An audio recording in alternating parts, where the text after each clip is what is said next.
O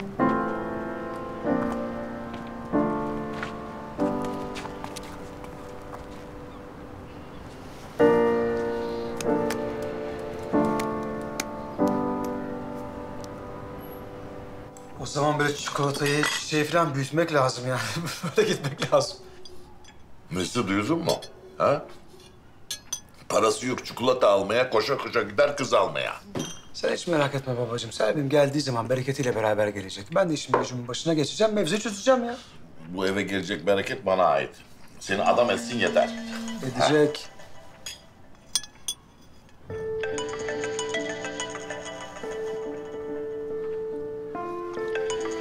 Kim? Efendim? Alo. Nesli, sizin kapının önündeyim. Gelsene aşağı. Kim? Ecem. Ne oldu? Niye geldin?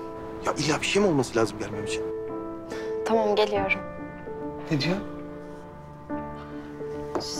Ben bir saat dışarı çıkabilir miyim?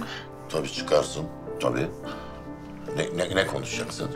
Ya Ecem gelmiş, bu işle alakalı bir şey varmış da bir gideyim nedir ne değildir anlayayım. Telefonda niye konuşmadın?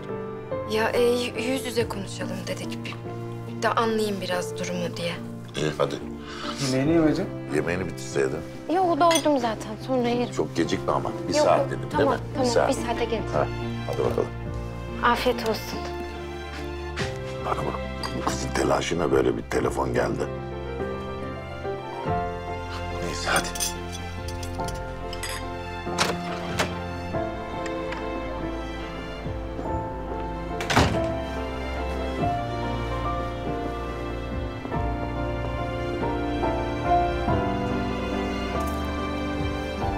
Kerem, ne oldu? Kötü bir şey mi var? Yo öyle canım sıkkında. Çıktım evden. Dolaşayım dedim. Ha, dolaşa dolaşa buraya kadar geldin yani. Yo aslında direkt buraya geldim. İyi yapmışsın.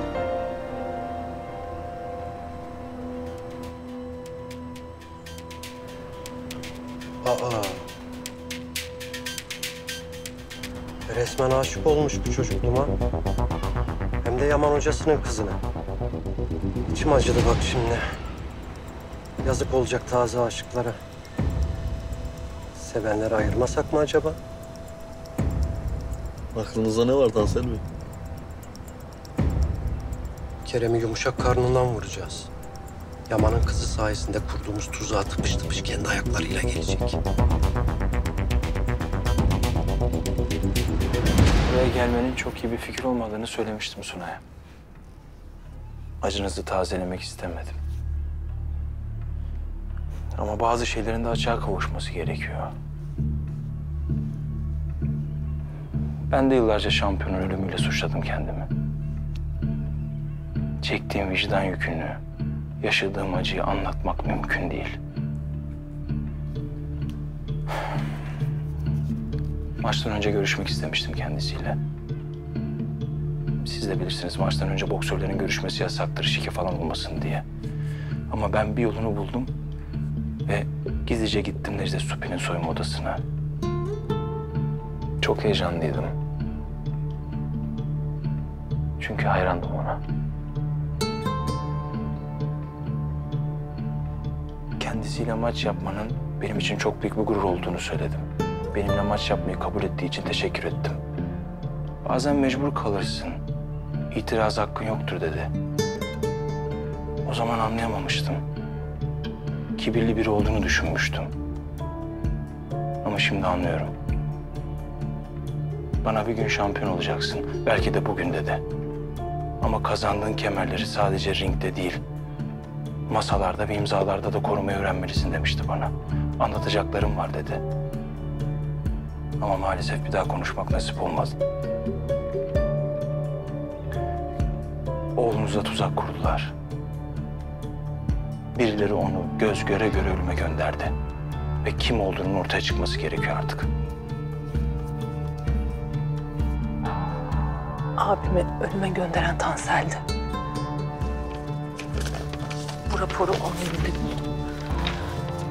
İnkar etmedi ama itiraf da etmedi. Ayrıca sizin de bir şeyler bildiğinizi söyledi bana. Ağzından çıkanı kulağın duyuyor mu? Ölen benim evladımdı.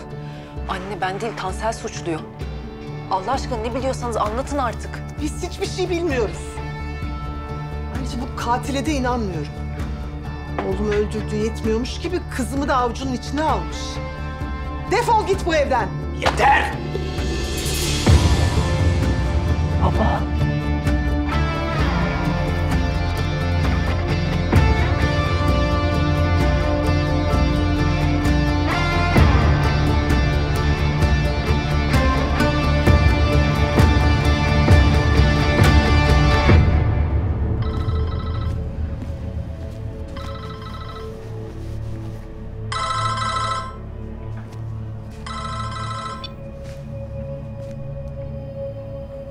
Konuştun.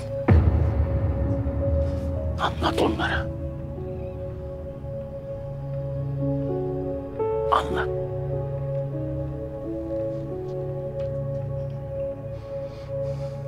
Gülten anlat.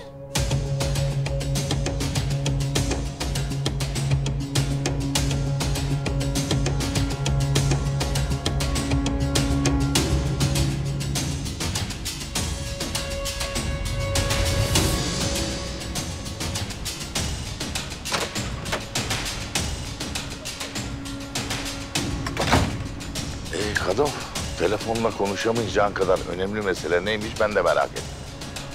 Hocam, Tansel'le ilgili bir mevzu olursa, bir şey duyarsan direkt bana gel demiştin. Evet. İşte benim şimdi işkillendiğim bir durum oldu hocam. Ne oldu?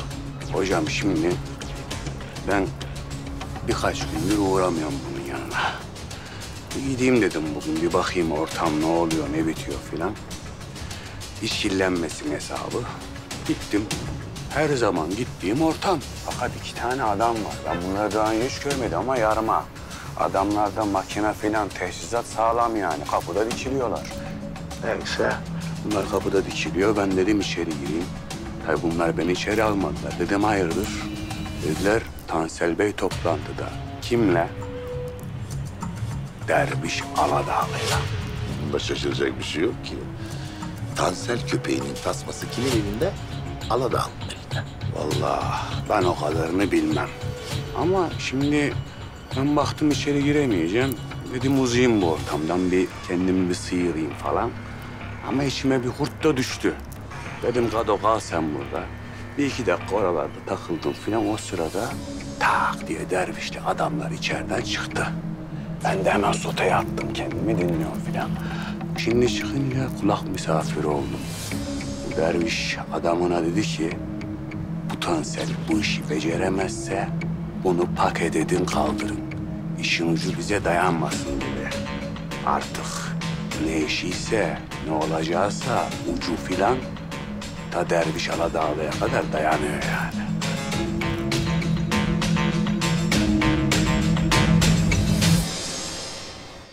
Zor zamanlardı. Sen yeni mezun olmuştun. Durumumuz iyi değildi. Baban da amcanlara kefil olunca biliyorsun onların durumunda. Bizi de tepetaklak etti. Ediyordu ta ki abinin maçına kadar. Tansel bir teklif yaptı. Abinin kemeri 1 yıl daha koruması için maç ayarlarım dedi. Sponsor anlaşmaları, reklamlar falan yapacaktı. Tansel'le bir sözleşme imzaladı. 1 yıl taahhütte bulundu. Sonra da Kafkas'la olan maça çıkacaktı. Ama son tahliller, sağlık raporları iyi gelmedi. Kalp krizi riski vardı maça çıkarsa. Abin çıkmak istemedi. Ama mecbur kaldı. Tansel zorladı bizi. Sözleşmeyi ileri sürdü. Bütün parayı alırım dedi. Her şeyimizi kaybedecektik. Engel olamadım.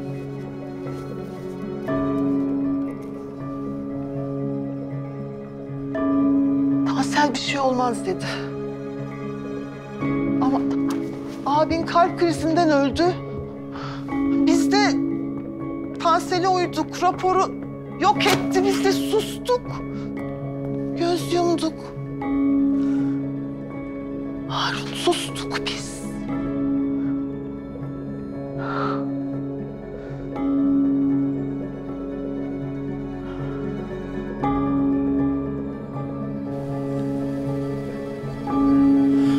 Ölmek istedim. Uçurumdan aşağı sürdüm arabamı. Ama Allah beni sağ bırakarak cezalandırdı. Sustum, konuşmadım. Çünkü oğlumu dilimle söyleyemediklerimle öldürdüm. Dilim kopaydı da tek bir kelam edip vazgeçirseydim dedim o günden sonra da. Tek laf etmedim.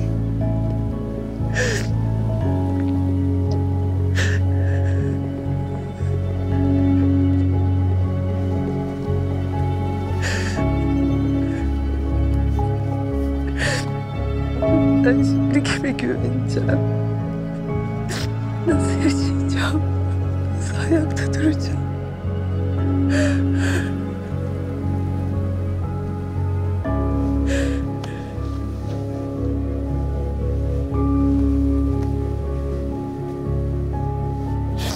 Merak etme. Bundan sonra seni kimsenin etmesine izin vermeyeceğim.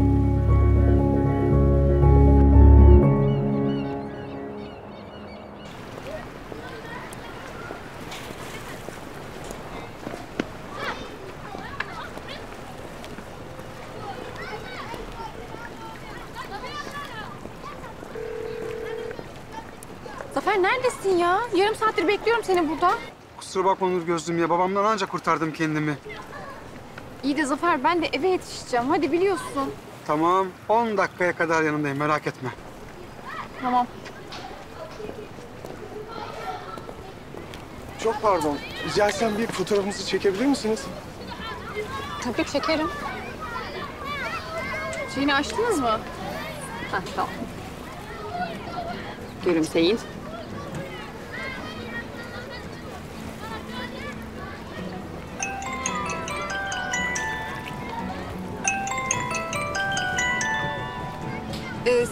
Sizi Zafer arıyor. Beni değil, sizi arıyor. Beni mi? Gözlüm. Zafer? Ya bu arkadaşlar kim? Ne oluyor burada? Panik yapma. Yabancı değiller. Zafer tamam da yani... Ya Zafer Allah aşkına ben seni burada bekliyorum. Sen hala oyun peşindesin. Oyun peşinde değilim. Senin peşindeyim. Senin.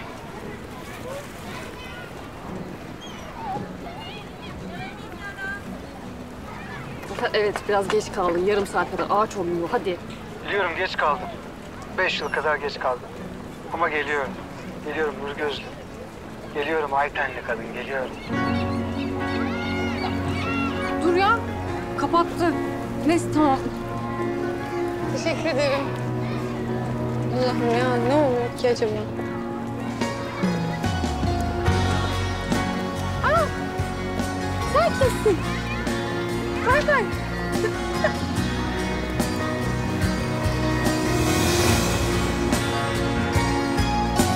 Senin derinlerinde bir yerde buldum sımsıkı sarılacak, karışacak köklerimi.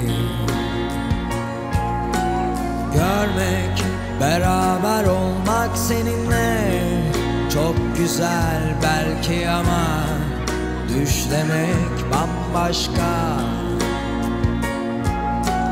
Tenin almış beyazlığını aydan, saçlarının rengi geceden, bundan geceye sevdam.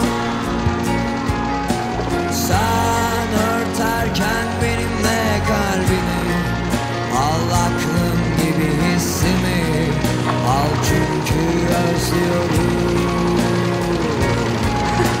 Sen örterken benimle kalbini, al aklım gibi hissimi, al çünkü özlüyorum.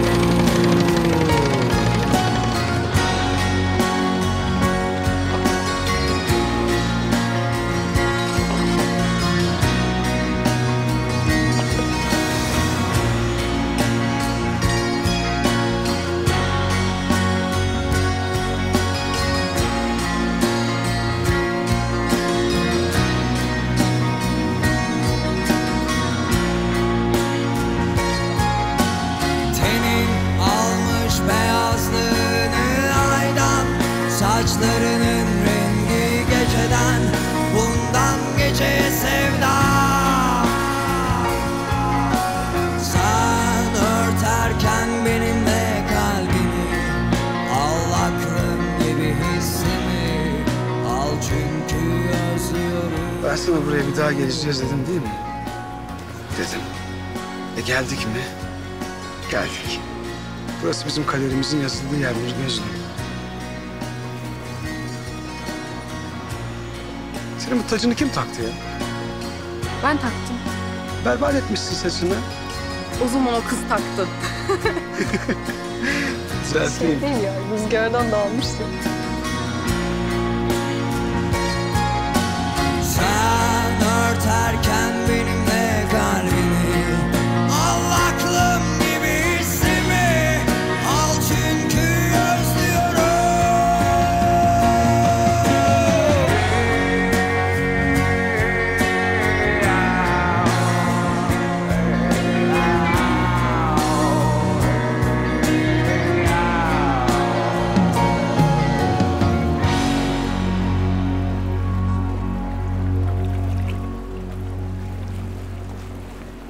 Selvi Hanım, her istediğini böyle istediğin zaman alacak kadar bir param yok benim. Ama gözümü bile kırpmadan harcayacak bir canım var senin için.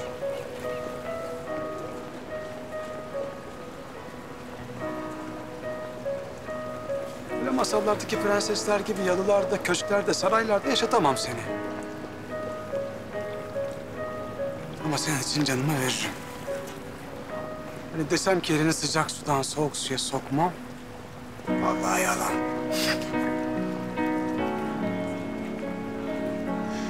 Ama elini elimden, gözünü gözümden böyle ne kadar ayırmam. Bir lokma, bir hırka, bir de zafer var. Benim cürmüm bu kadar. Bir de 3 aşağı 5 yukarı yarısını yaşadığım bir ömrüm var. Hepsi senin olsun. Benim ömrüm senin olsun. Sen de benim ol. Nasıl anlaşma? Bence iyi. Bir şey söyleyeceğim ya. Benimle evlenir misin?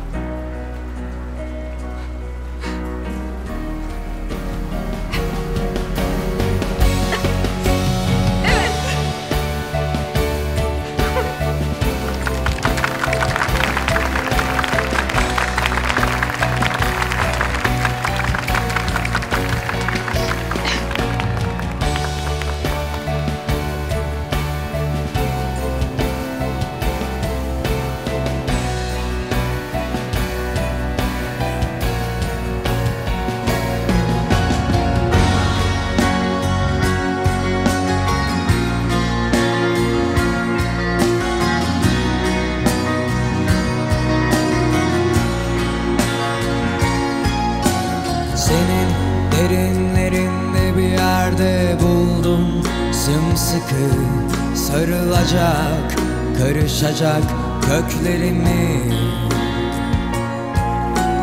Görmek, beraber olmak seninle çok güzel belki ama düşlemek bambaşka. Tenin almış beyazlığını aydan, saçlarının rengi geceden, bundan geceye sevdam.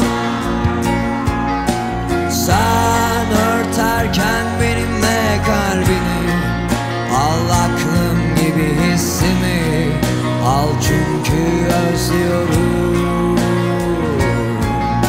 Sen örterken benimle kalbini, al aklım gibi hissimi, al çünkü özlüyorum.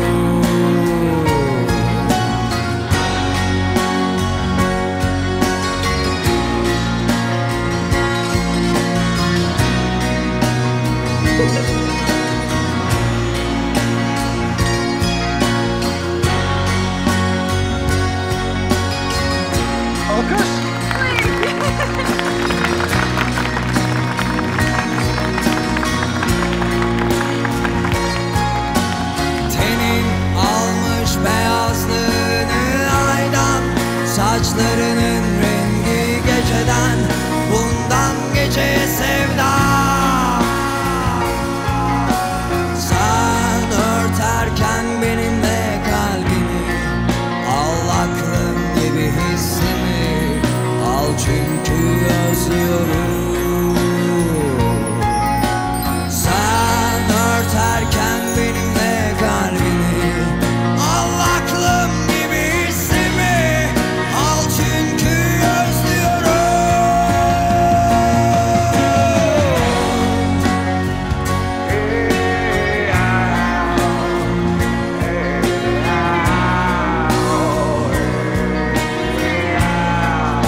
Allah zihin açıklığı versin, tamam mı?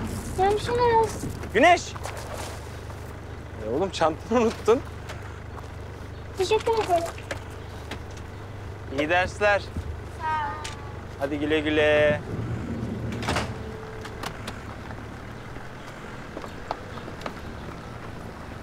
Günaydın Nesli. Günaydın. Ya Nesli. Ya saçma sapan bir durumun içindeyiz. Bu durum daha ne kadar sürecek böyle? Bak ben Nesli'yi özledim. Ve onu hiç kaybetmek istemiyorum. Ya, tuhaf bir şeyin içindeyiz ve bir an önce buradan çıkalım. Sen benim için çok kıymetlisin. Ve hep çok kıymetli kalacaksın. Biliyorum kalbini kırdım. Farkındayım. Ve özürlerin en büyüğünü diliyorum senden. Ne olur affet beni. Artık bu duruma bir son verelim. Ne olur. Tamam. Tamam. Tamam mı? Eskisi gibi miyiz? Ha? Murat lütfen üstüme gelme. Biraz zaman ver, bana alışmam lazım.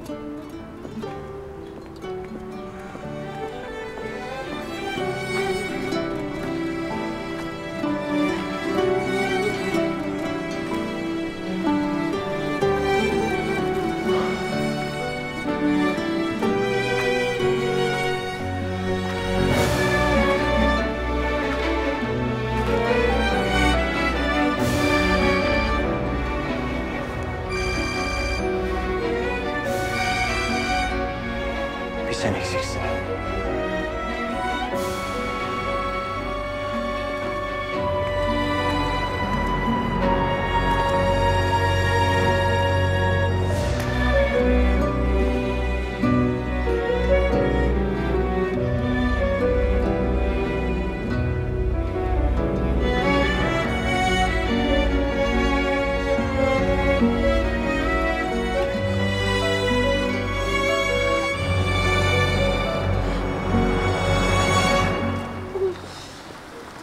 Şu halime bak ya.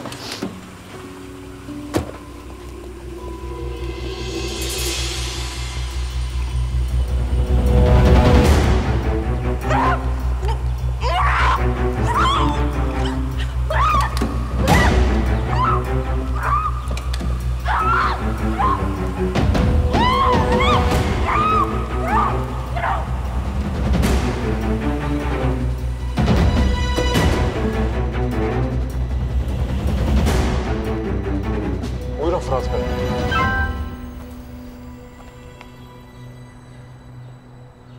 Seninle konuşmaya ihtiyacım var. Akşama müsaitsen görüşelim mi?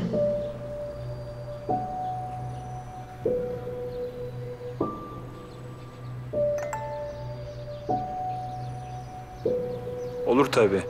İşlerim bitince ararım seni.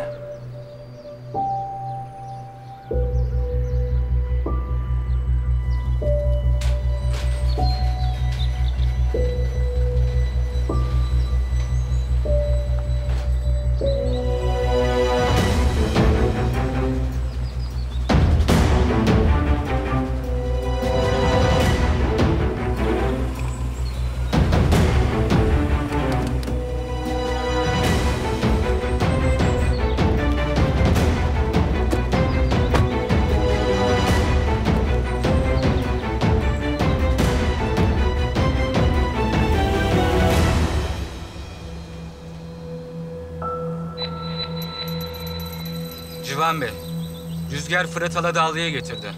Operasyonu başlatalım mı? Başlatın. Burası çalışma odası. Burası misafir odası diyelim. Şimdi gel bakalım.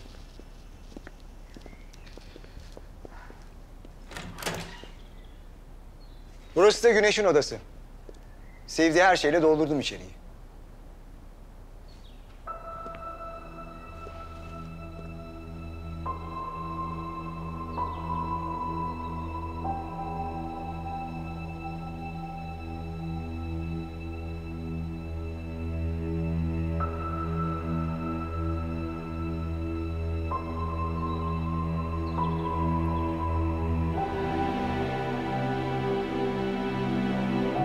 Güneş'in bunları sevdiğini nereden biliyorsunuz? Hissiyat. Umarım beğenir. Burası da senin odan.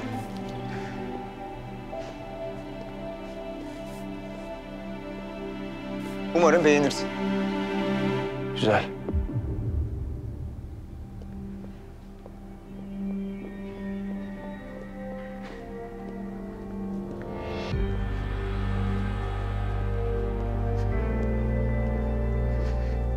Evdeki tüm işlerinizle Nalan Hanım ilgilenecek.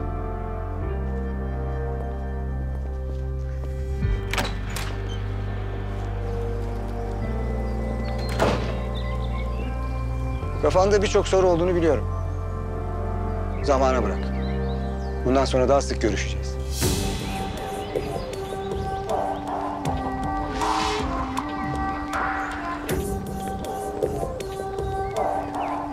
Arabayı sen kullan.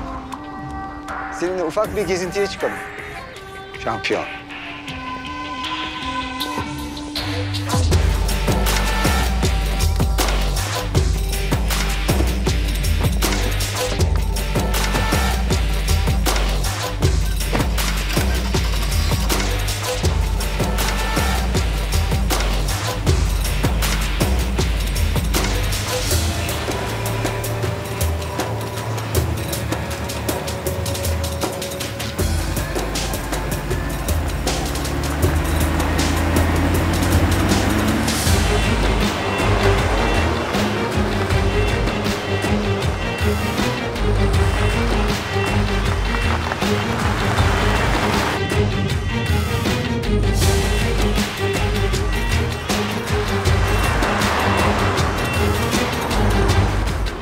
Derviş Bey, etrafınızda bunca iyi boksör varken neden ben?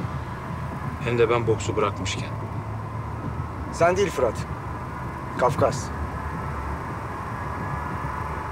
Vakitlice tanışsaydık, Kafkas hiç ringden inmeyecekti. Pek emin değilim. Kafkas bana ringlerde yardımcı olmuş olsa da onu hiçbir zaman sevemedim. Kendini kandırma. Kafkas senin bir parçan. Onu hep sevdin. Hiç kimsede olmayan bir yetenek var onda. Güçten başka bir şey. Çalışıp da elde edilemeyecek bir yetenek. Kafkas'ın gardında da, yumruğunda da bir tılsım var. Peki bundan sonra ne olacak, ne yapacağız? Sana Kafkas'la barışmanın yolunu göstereceğim.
Başlangıçla son arasında muazzam bir denge vardır. Denge her şeydir. Bizim işlerde de öyle. Kantarın topuzunu iyi ayarlayacaksın. 1 milimlik hata topuzun kaçmasına sebep olur ki bu da bizim alemde ölüm demektir. Zamanla bizim alemi daha iyi tanıyacaksın. Takipteki arabayı. Ne demek yok?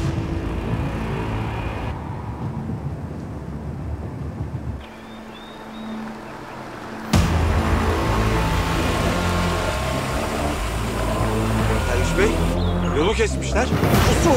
Lanet olsun! İn aşağıya çabuk bırak!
Evden çıkması çok zor.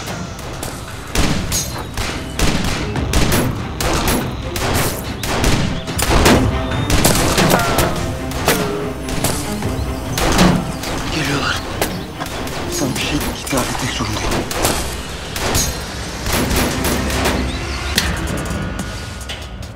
Bırak kolumu. Var mı? Yürü.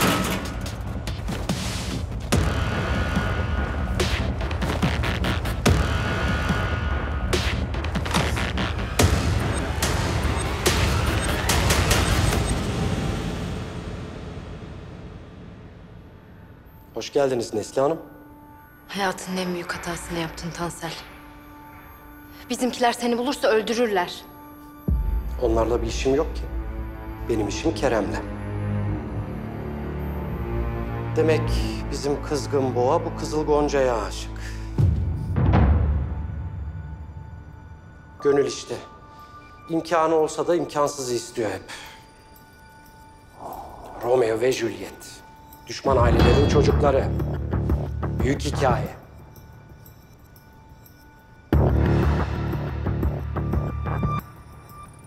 Bizim tek bir düşmanımız var Tansel.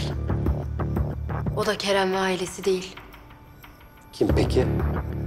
Sensin. Necdet Supi Özer'in gerçek katili.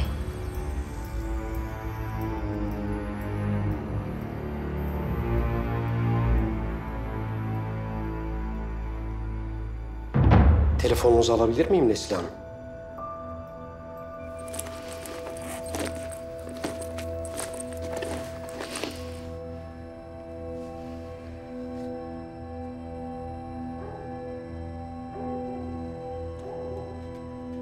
Parmak izinize ihtiyacım var. Siz verir misiniz yoksa ben mi alayım?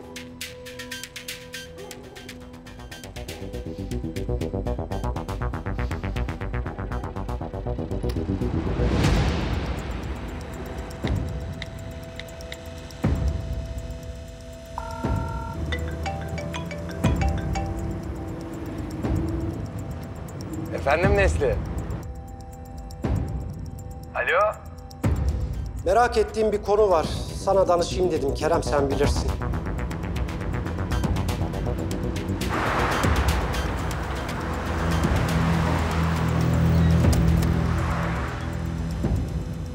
Tansel? Bu sosyal medya hesapları. Biri öldüğünde ne oluyor hesaplara? Yani sonsuza dek açık mı kalıyor? Ne yaptın Nesli'ye? Bak Tansel, eğer Nesli'ye bir şey yaptıysan bu sefer öldürürüm seni. Gebertirim seni Tansel, duydun mu? Nesli nerede Tansel? Yanımda. Gel de al. Kerem hayır! Polisi ara, babamları ara! Nesli? Nesli iyi misin? Nesli? Tıfıl, beni dinle. Kızın iyi olup olmaması sana bağlı. Kartal'daki eski depodayız. Akif'in görüntü kaydını getir, kızı al. Eğer başka birine haber verirsen ne olacağını biliyorsun.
Çıkmayın!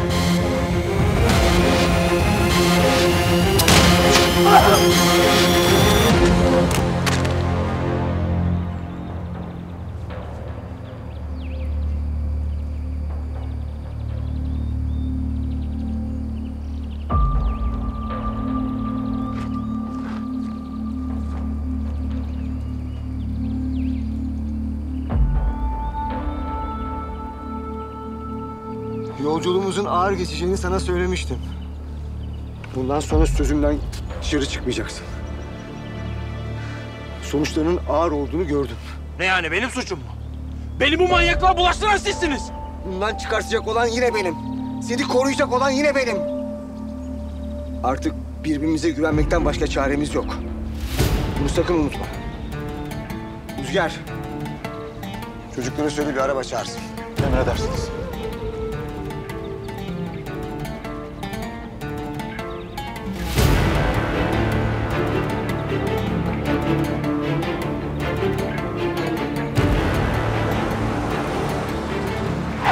İşte geldi bizim kızgın boğa. Aşk, sen nelere kadirsin.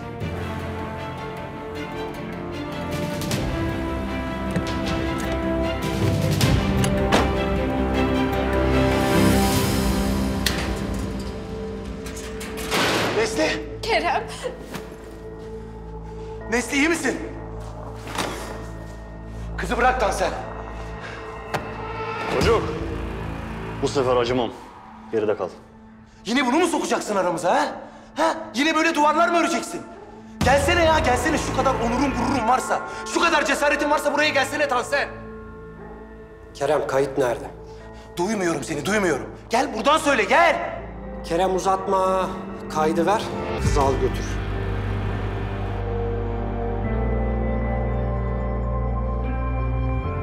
Kayıt burada. Gel kendin al. Ama ben çok sıkıldım bu işten ha.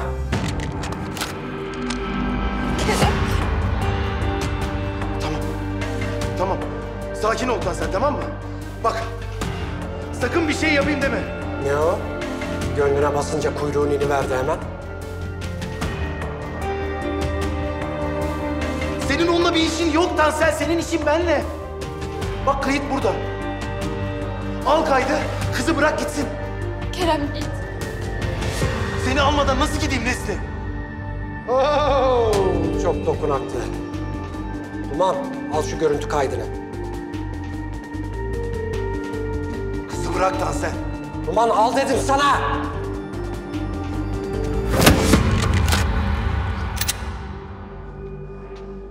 Kerem yapma. Eğer Nesli'ye bir şey yaparsan öldürürüm seni Tansel. Duydun mu? Gebertirim seni. Kerem yapma. Bas lan geri sen de. Bas geri, bas.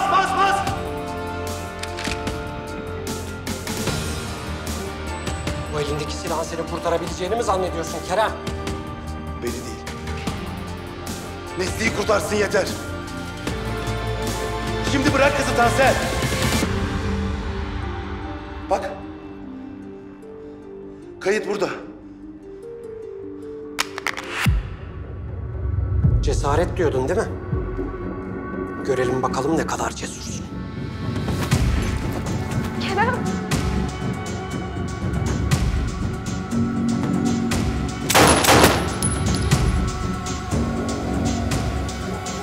Kimsenin arkasına saklanmayacak kadar.